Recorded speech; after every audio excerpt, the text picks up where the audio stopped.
মোহাম্মদ নাজমুল হক, আমি তাকে তার গুরুত্বপূর্ণ বয়ান পেশ করার জন্য সবিনয় অনুরোধ করছি।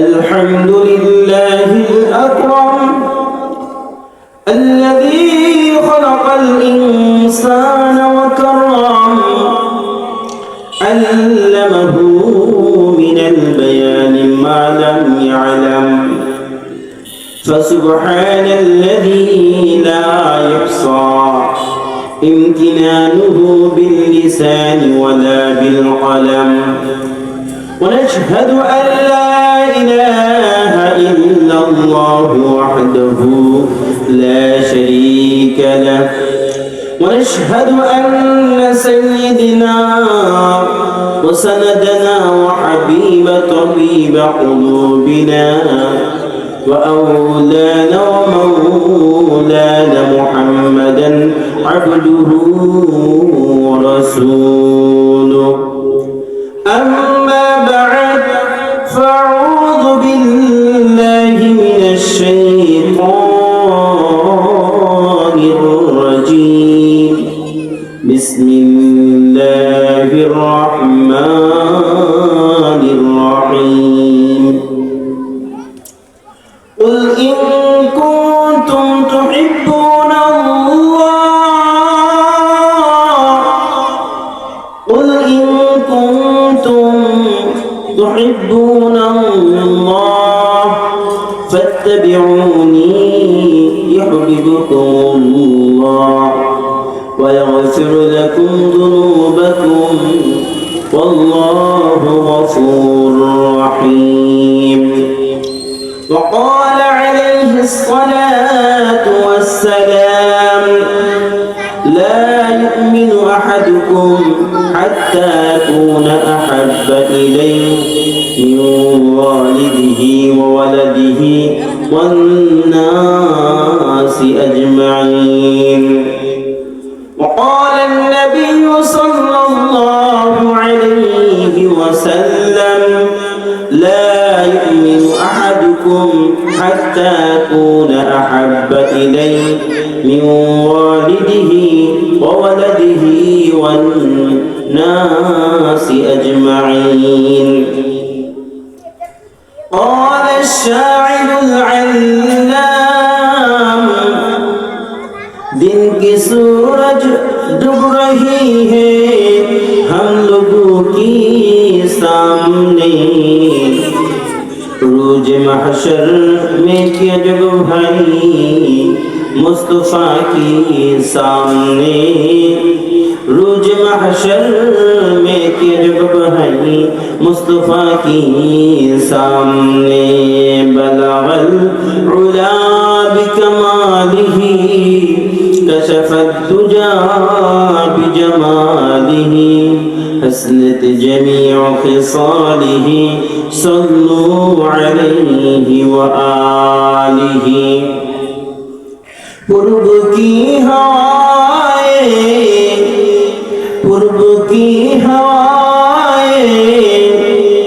जाके मदीना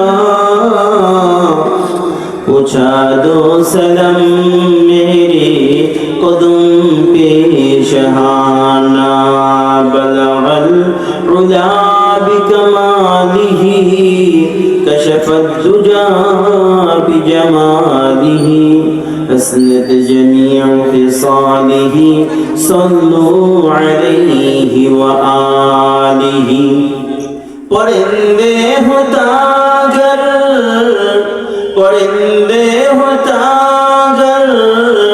उड़ने को जनता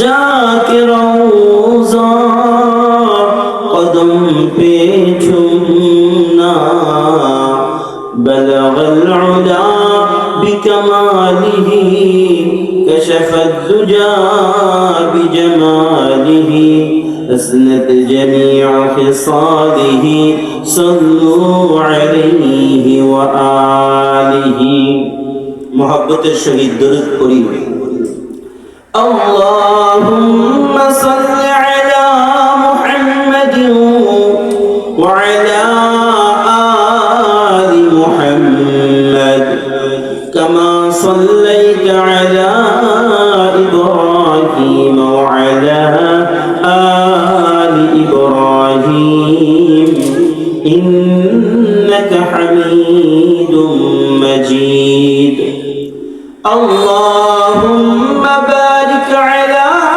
محمد وعلى آل محمد كما باركت على إبراهيم وعلى آل إبراهيم إنك حميد مجيد الحمد لله লাখো কোটি কালিমাতুশ শুকর মহান আল্লাহ জাল্লা শানুহু আযজা ওয়া জাল আম্মা নাওয়ালুহু তিনের শাহী দরবারে যিনি মহিয়ান গুণিয়ান দয়ার সাগর রহমানুর রহিম রহমতি কুদরতি চাদর দিয়া জড়ায়া জান্নাতি বাগান জালিসুর রহমান জালসার সামিয়ানায় এসে উপস্থিত হওয়ার মতো তৌফিক এনায়েত ফরমায়েছেন। এই জন্য সকলেই হৃদয় থেকে সেই রব্বে করিম আযজা ওয়া জাল এনার শাহী দরবারে শুকরিয়া জ্ঞাপন করি আলহামদুলিল্লাহ। নবীকুলের শিরোমণি সাইয়্যিদুল আম্বিয়া আহমদ মুহাম্মদ মুস্তাফা কিয়ামত দিবসের চিফ অ্যাডভোকেট উৎকৃষ্ট সুপারিশগার আজিমুশ শান পয়গম্বর সেই নবীর প্রতি হৃদয়ের গভীর থেকে ভালোবাসা মিশ্রিত কণ্ঠে মুহাব্বাতান দরুদ পড়ি সাল্লাল্লাহু আলাইহি ওয়াসাল্লাম। মুআজ্জাজ হাজিরিন, আমার আলোচনার বিষয় হলো রাসূলের প্রতি ভালোবাসা। আপনি যদি দুনিয়ার মামলাতে ফাঁসে যান,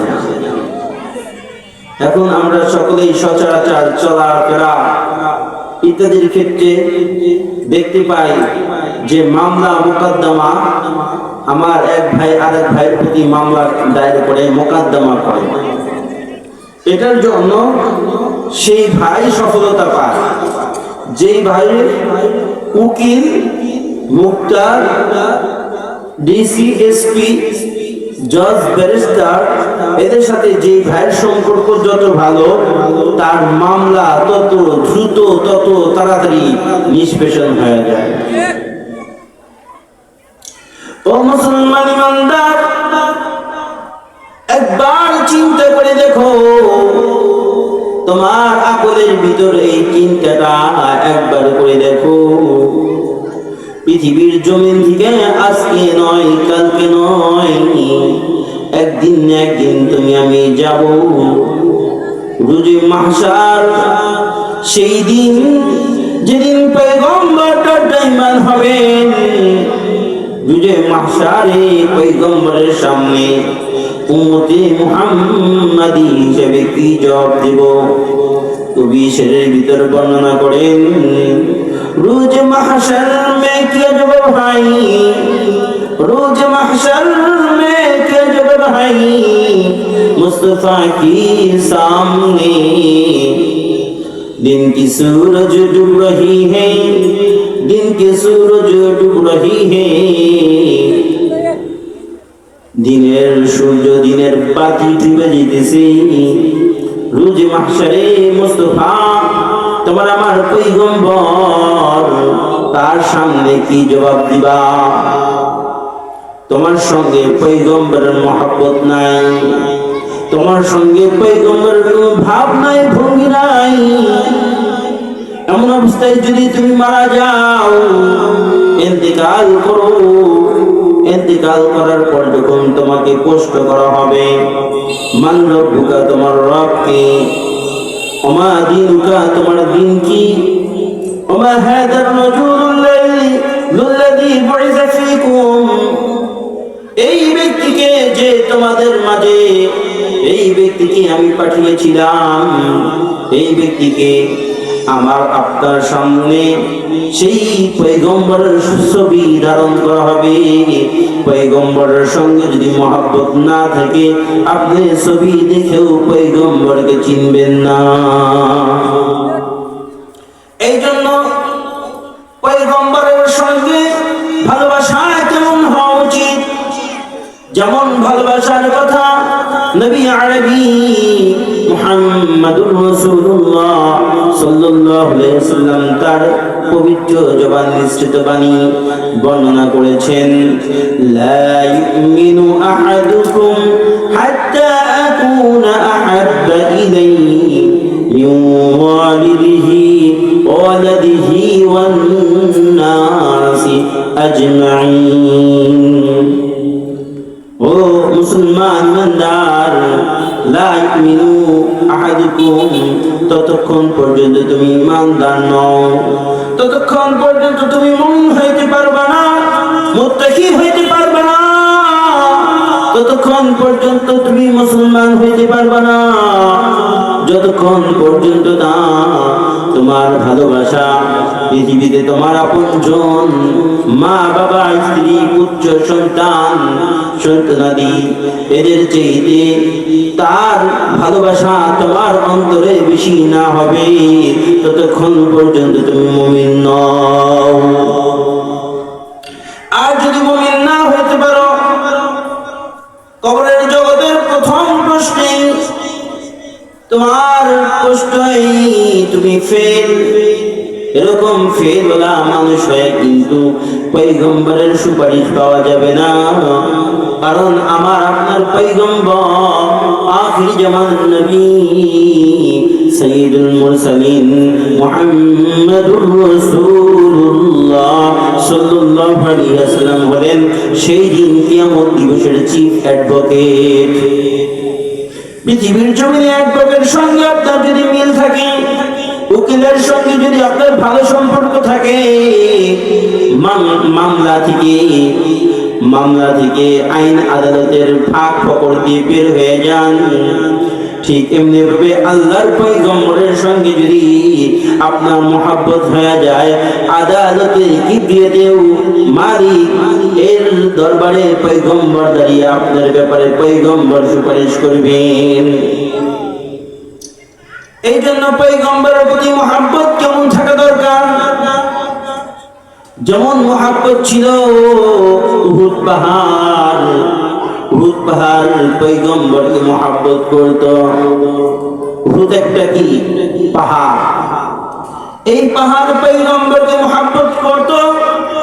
কেমন মহব্বত করতেন উহুদ পাহাড়, পয়গম্বর যাইতে আসতে উহুদের সঙ্গে দিয়ে যাতায়াত করতেন। সেই উহুদ পাহাড় পয়গম্বরের মহব্বতের দেওয়ানা পাগল পাড়া। পয়গম্বর একদিন উহুদ পাহাড়ের সামনে দিয়ে না গিয়ে অন্য রাস্তা অবলম্বন করেন, অন্য রাস্তা দিয়ে চলে যায়। উহুদ পাহাড় কান্নায় যার বলতে থাকে, উহুদ পাহাড় কেমনে কান্না করে?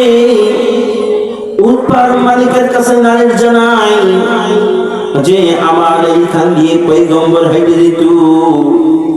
সোনালী যুগের সঙ্গের মানুষ, আখির জামানার পয়গম্বর। আজ পয়গম্বর আমার বুক চিরে যে রাস্তা দিয়ে যায় না, আমি উহুদের বড় কষ্ট, খুব বেদনা। আল্লাহর পয়গম্বর কেন আমি উহুদের সামনে দিয়ে হাইটে যায় না? এরকম মহব্বত করতেন উহুদ। এর চাইতে একটা আশ্চর্যজনক ঘটনা, আখির জামানার পয়গম্বর নবী মুহাম্মাদুর রাসূলুল্লাহ সাল্লাল্লাহু আলাইহি ওয়াসাল্লামকে মরা একটা খেজুরের ডাল পয়গম্বরকে কেমন মহব্বত করতেন ও মুসলমান শুনে লন। যখন মসজিদে নববীতে মিম্বার হয় নাই, আখির জামানার পয়গম্বর নবী মুহাম্মাদুর রাসূলুল্লাহ সাল্লাল্লাহু আলাইহি ওয়াসাল্লাম সেই মরা খেজুরের ডাল তার সঙ্গে টিক লাগাইয়া আখিরি জামানার পয়গম্বর সমগ্র বিশ্বের মুসলিম উম্মার জন্য খুতবা পাঠ করতেন। জুমার নামাজে দাঁড়ায় দেয়া খুতবা দিতেন, বর্ণনা দিতেন। সেই খুতবা দেওয়াকালীন খেজুরের ডালটা পরিবৃত্তি হাসিল করত। যখন মসজিদে নববীতে নতুন একটা মিম্বার আবিষ্কার করে নতুন একটা মিম্বার সংযোজন করা হয়, সেই খেজুরের ডালটাকে যখন সরানো হয়, ছোট্ট মাসুম বাচ্চাকে কোল থেকে নামায় দিলে যেমন মাসুম বাচ্চা হাউ মাউ করে কান্নায় জারজার হয়ে যায়, খেজুরের ডালটাও ওরকম ফোপায় ফোপায় কান্না করতে থাকে। আখিরি জামানার পয়গম্বর মসজিদে নববীতে খুতবা পাঠ করে খেজুরের ডাল যখন পয়গম্বর থেকে বিচ্ছিন্ন কান্নায় জারজার, আখিরি জামানার পয়গম্বর ছোট বাচ্চাকে যেমন কোলে নিয়ে আদর করে খেজুরের ডালটা ওইরকম বুকের সঙ্গে চাপায়া আখিরি জামানার পয়গম্বর নবী মুহাম্মদুর রাসূলুল্লাহ এরকম থাপায়া আদর করতে থাকেন। দেখেন একটা মরা ডাল, তার মহব্বত কত। আর আমি আপনি দুনিয়ার ভোগ বিলাস, দুনিয়ার সমস্ত সম্পদ, দুনিয়ার মা বাবা ভাই বোন সমস্ত কিছুর কারণে আজ পয়গম্বরের মহব্বত দিকে চিহ্ন পয়গম্বরকে চিনতে পারি না। এমনও মুসলমান রয়েছে, এমনও মুসলমান ঘরের সন্তান রয়েছে, নাম কাওয়াস্তে মুসলমান, কিন্তু কালেমা তৈয়বা তাকে শিক্ষা দেওয়া হয় না। একটা বাচ্চা যখন জমিনে আসবে, আসার সঙ্গে সঙ্গে যারা প্রকৃত মুসলমান ডান কানে আজান আর বাম কানে আকামত দিয়ে দেওয়া হয়। ও মুসলমান ইমানদার, একটু লক্ষ্য করুন, চিন্তা করো, আকলটাকে একটু খাটাও। তোমার জন্মের পরেই আজান হয়ে যায়, একামত হয়ে যায়, কিন্তু নামাজ হয় না কেন? এর দ্বারা এটা ইঙ্গিত বহন করে মুসলমান তুমি চিন্তা করো না, সামনে একটা তোমার নামাজ আছে, সেটা হলো তোমার আমার জানাজা নামাজ। যে নামাজের আজান দেয় না, যে নামাজের একামত দেয় না,